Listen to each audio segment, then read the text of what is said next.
parler de solution parce qu'il n'y a pas de solution miracle. Il y a d'abord la question de la compréhension, la question de la connaissance de la situation de nos jeunes. Vous savez, c'est une étude qui a été lancée il y a un peu plus de 2 ans, qui a demandé beaucoup de temps, parce qu'il y avait un travail sur le terrain. Il y avait le choix d'un échantillon, il y avait les techniques de sondage aussi les plus appropriées qui ont été étudiées pour choisir la meilleure technique, pour être au plus près donc, des objectifs de l'étude. Nous avons cherché à travers cette étude de comprendre notre jeunesse. Notre jeunesse d'aujourd'hui est différente de la première génération. Les besoins de la jeunesse d'aujourd'hui, de nos Marocains résidant à l'étranger d'aujourd'hui, sont différents des besoins des Marocains d'il y a 30 ans, d'il y a 40 ans, qui avaient immigré il y a 30 ans, il y a 40 ans. Donc il y a un changement, il y a une évolution des besoins, une évolution des attentes. Il y a une évolution de la relation aussi de cette jeunesse avec le pays. On s'est dit que on a l'obligation et la responsabilité de bien comprendre. On ne peut pas mettre en place un programme d'action ou donner le coup d'envoi à des projets, lancer des projets, si on ne connaît pas le terrain, si on ne connaît pas les acteurs de ce terrain, si on ne connaît pas nos partenaires dans ce terrain, si on ne connaît pas la cible pour qui on est là. Donc il était extrêmement important de faire cette étude. Elle a été concentrée sur des pays où il y a une très forte concentration des Marocains à l'étranger.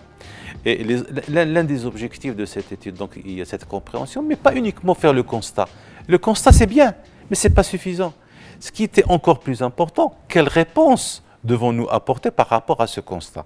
Le constat, qu'est-ce qu'il dit? Il dit qu'on a une jeunesse qui est attachée à son pays. Un élément extrêmement important qui est au fait la résultante de toute une politique qui a été lancée depuis plusieurs années, qui est la résultante d'abord de la sollicitude royale. Ça, ils le savent, ils le sentent, ils le vivent. C'est aussi la résultante donc, de ce lien et de l'éducation aussi des premières générations pour leurs enfants, pour leurs petits-enfants. Donc tout ça fait que les Marocains sont attachés à leur pays, contrairement à beaucoup d'autres pays qui ne sont pas très loin géographiquement de notre pays. Donc il y a un fort attachement. Deuxième élément extrêmement important, et ça c'est significatif aussi du regard qu'ils portent sur leur pays. 60% de ces jeunes souhaitent investir au Maroc. Ça veut dire quoi? Ça veut dire qu'ils ont confiance dans leur pays. Ça veut dire qu'ils voient que leur pays a des atouts en matière d'investissement. Il est attractif. Ils voient que leur pays connaît une très bonne stabilité politique, qu'il y a des projets, qu'il y a des opportunités. Donc, ils peuvent aussi bénéficier, profiter, tirer profit donc, de ces opportunités et contribuer parce qu'ils sont marocains, ils sont attachés à ce pays. Donc ça, c'est un deuxième élément. Troisième élément, c'est que 50% souhaitent vivre leur retraite au Maroc. Ça aussi, c'est significatif. C'est extrêmement important, c'est un pays où il fait bon de vivre, donc la lecture doit être différente selon plusieurs angles. Mais au-delà de cette lecture, bien sûr, il y a des indicateurs aussi qui nous interpellent par rapport à leur réussite au niveau de l'enseignement supérieur, par rapport aux sentiments qu'ils ont au niveau des pays d'accueil, par rapport à cette double culture que beaucoup, heureusement, la considèrent comme une richesse. Donc tous ces indicateurs, toute cette connaissance que nous avons pu acquérir à travers cette étude nous a permis de tracer aussi un plan d'action, un ensemble de projets. Plusieurs projets donc, découlent de cette connaissance améliorée, approfondie donc de notre jeunesse. Il y a ce qui ressort d'une manière extrêmement forte, c'est tout ce qui est scolarité, tout ce qui est études, tout ce qui est enseignement. Et ceci nous conforte dans les choix que nous avons pris il y a 3 ans, c'est de mettre l'accent dans le partenariat avec la société civile sur le soutien scolaire. Il faut que nos enfants réussissent à l'école. Il faut que nos enfants brillent à l'école parce que leur réussite aujourd'hui, ça va être leur réussite demain. C'est pour ça, et ça, si on a fait ce choix, c'est par rapport à un constat qui a été fait, c'est que malheureusement à certains moments, une bonne partie des enfants de nos MRE n'arrivaient pas à poursuivre leur cursus scolaire. Et si quelqu'un quitte l'école aujourd'hui, qu'est-ce qu'il va devenir dans 10 ans, dans 15 ans, dans 20 ans? Donc il y a la scolarité, l'enseignement, mettre le paquet sur l'enseignement, sur le soutien scolaire. Et deuxième volet aussi qui est extrêmement important, pour renforcer et consolider davantage ce lien avec le pays, c'est l'axe culture. Et là aussi, nous avons travaillé sur l'offre culturelle pour les MRE. Donc, l'objectif, c'est d'intensifier les activités que nous avons lancées, comme les universités d'été, comme les forums des jeunes, comme les séjours culturels, comme les centres culturels que nous avons un peu partout. Donc, tout ce volet culture doit être intensifié, doit être encore renforcé, parce qu'il y a de l'attente et il y a de l'interaction aussi avec cette jeunesse qui cherche à raffermir davantage ce lien avec le pays et d'être encore plus riche avec cette double culture ou l'appartenance à deux sociétés donc qu'ils connaissent très bien à travers les parents, à travers les visites qu'ils font, mais aussi dans la société où ils vivent. Mais autre élément aussi extrêmement important, c'est l'intégration dans les sociétés d'accueil. Nous souhaitons que nos jeunes, nos enfants puissent s'intégrer dans cette société et l'intégration dans cette société passe d'abord par la réussite. Quelqu'un qui réussit s'intègre beaucoup plus facilement que quelqu'un qui a des difficultés dans la vie.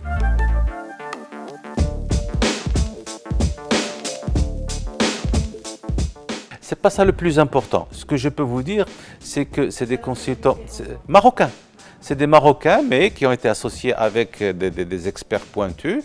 Mais c'est une équipe qui a fait une étude d'une grande qualité. Ça, je peux honnêtement, j'ai pas le chiffre en tête, mais honnêtement encore plus important. D'abord, c'est pas un chiffre exorbitant. C'est très très correct par rapport aux études qui sont réalisées, peut-être même un peu moins de 2 millions de dirhams. Ça tourne autour de 2 millions de dirhams. Pour les études, c'est pas énorme. Par rapport à l'effort qui a été fait, le travail sur le terrain, l'enquête, l'échantillon, c'est à peu près 2400 personnes donc, de l'échantillon dans plusieurs pays. Donc honnêtement, je peux vous dire que personnellement, et toute l'équipe qui a travaillé avec moi et qui a dirigé cette étude, on est satisfait de la qualité de l'étude, satisfait, c'est-à-dire il nous a donné un constat qui nous a ouvert en fin de compte les yeux sur beaucoup de choses, parce que le plus important dans cette responsabilité, comme dans toute responsabilité, c'est de pouvoir anticiper les changements, anticiper les évolutions, les comprendre et agir. Donc, je crois que cette étude nous a donné une feuille de route pour toutes les actions à mener envers nos jeunes MRE.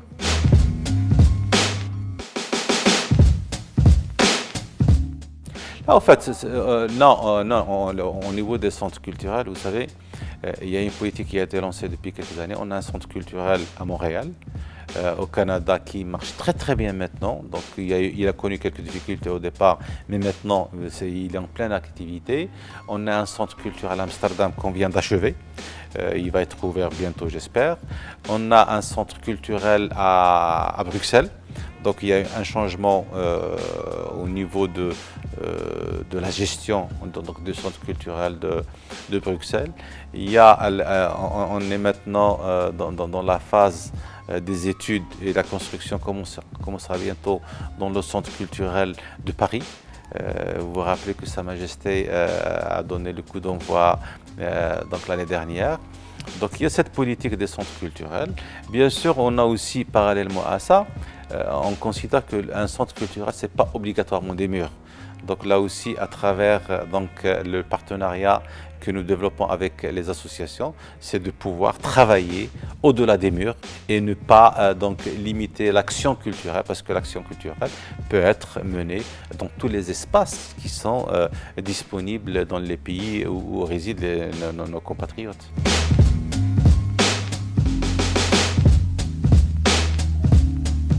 Écoutez, d'abord, les premières réactions que j'ai eues après la signature de cette convention avec la CGM, c'est des réactions très très positives et qui nous sont parvenues d'un peu partout. Ça veut dire qu'il y avait une attente. Deuxième point que je pense important, des Marocains qui reviennent au Maroc. Je n'ai pas dit qu'ils vont revenir au Maroc, j'ai dit qu'ils vont investir au Maroc.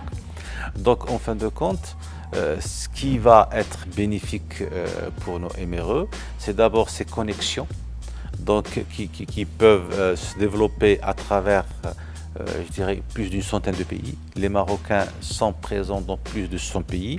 Grâce à cette plateforme, donc, il y a la connexion avec la CGM qui va leur apporter l'accompagnement nécessaire, le soutien nécessaire dans le monde des affaires au Maroc. Et ça, c'est important. Deuxième chose, c'est des contacts entre eux, donc au niveau de ces centaines de pays. Troisième chose, ça aussi c'est un élément important, c'est comment établir les ponts avec les hommes d'affaires marocains, avec la communauté des entrepreneurs au Maroc pour travailler ensemble sur des projets communs, mais aussi ouvrir les marchés pour les entrepreneurs marocains de la CGM dans les pays où ils résident. Donc vous voyez, donc il y a entre eux, il y a avec le Maroc, il y a aussi l'ouverture sur les marchés où ils travaillent. Donc en fin de compte, l'impact que nous escomptons à travers cette action, il est énorme. Donc l'attente est là. Et puis ça, je peux le dire en toute objectivité, la CGM aujourd'hui fait un travail extraordinaire au-delà de nos frontières. Donc elle contribue au rayonnement du Maroc, elle contribue donc à faire connaître les opportunités qui existent, mais aussi elle contribue aussi à davantage d'audace de nos entrepreneurs qui maintenant investissent un peu partout. On les a vus en Afrique et dans d'autres contrées.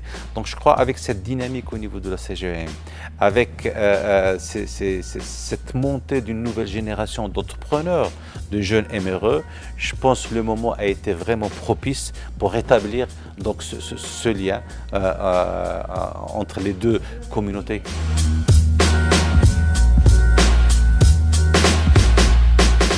D'abord, il y a d'abord cette plateforme.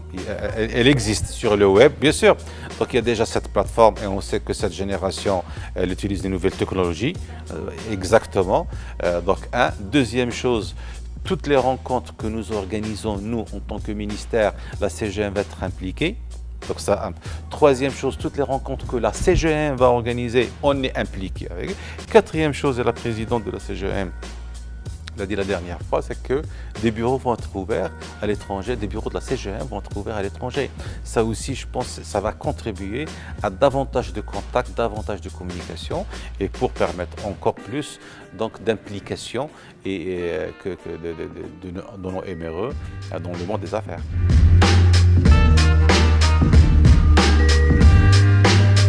La deuxième phase se passe dans des conditions normales. D'abord, on a capitalisé sur l'expérience de la première phase qui a connu un grand succès de la vue de tout le monde. La première phase a connu le succès au niveau de la régularisation, mais aussi toute la partie intégration et toute la partie aussi concernant le dispositif juridique ou soutien humanitaire. Donc au niveau de cette vision globale, je crois que il faut le dire, c'est qu'on a réussi à mener une politique comme le souhaitait Sa Majesté, avec ses dimensions humaines, ses dimensions droits de l'homme, et qui a donné à notre pays, et ça on peut le dire avec grande fierté, cette stature de pays qui entreprend, d'un pays fier de ses racines, de ses valeurs, etc. Donc ça c'est un élément important. La deuxième phase, donc on a capitalisé parce que dans la première phase on avait ouvert 83 bureaux dans toutes les provinces et préfectures. Nous avions mobilisé 3000 personnes. Donc toutes ces personnes qui avaient bénéficié de formation, qui avaient cette expérience. Donc ce qui fait au niveau de la deuxième phase, les choses se passent normalement. Au niveau des chiffres, donc l'opération a démarré le 15 décembre. Les bureaux ont été ouverts le 15 décembre et jusqu'au 16 février, 2 mois plus tard, on est à 16 800 demandes qui ont été déposées et quand même c'est un chiffre assez important. C'est dire aussi que la confiance est là et que moi je parle maintenant du rêve marocain au lieu du cauchemar de la traversée de la Méditerranée.